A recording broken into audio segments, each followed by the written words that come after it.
It's 1:30 in the morning, trucking away. I usually work best at mid-morning nighttime.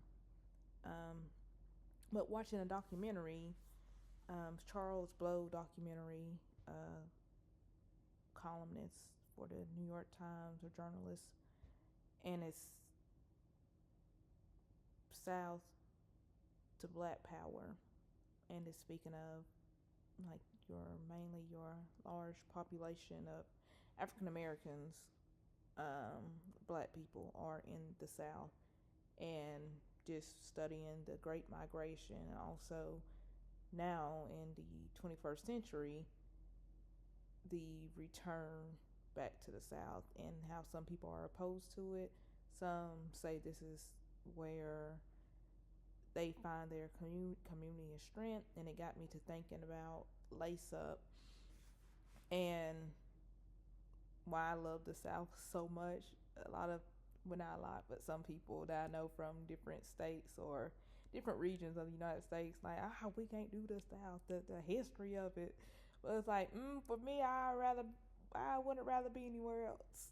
As crazy as it might sound. But just thinking of Lace Up, and that sometimes the process of trying to develop something that's going to be beneficial for a community, and that is purpose driven, a lot of times people are not receptive to it. For what reason, I'm not sure. Right, they're averse to it if you start coming from the educational standpoint, or even an employment standpoint, or just self development in whatever area that is that you're presenting to them at that time. If it's not based or rooted in entertainment or some type of fame or some type of exclusivity to a specific person, then they're not going to listen, right? Even though this can be beneficial to them. So that's where, for myself, it's that love-hate relationship that come along with it, especially thinking of the future, right? The youth, and knowing what they're up against, because it's not going to get any easier. So with these type of organizations and foundations, not just myself, but other people that have the same mission and same focus and have the same purpose as far as making sure our kids are good, and that the youth has a solid foundation that they can pivot from and build on. It seems like sometimes, do the parents even care? Because all in all, this is going to be helping benefit not just yourself, but the child as well, right? Like, why wouldn't you want your child to reach for the stars? But also, it made me realize, if they don't see that for themselves, or think that they're not capable or worthy of such, why should my child be? Because that's not even where my mind is at. Um, that's just one fold of it. But that's just what comes with the territory. And sometimes in smaller towns, it's the captivity of the mindset, right? Of not knowing how to dream or look beyond your current environment. Just to dream, just to have hope. A lot of people don't even have that.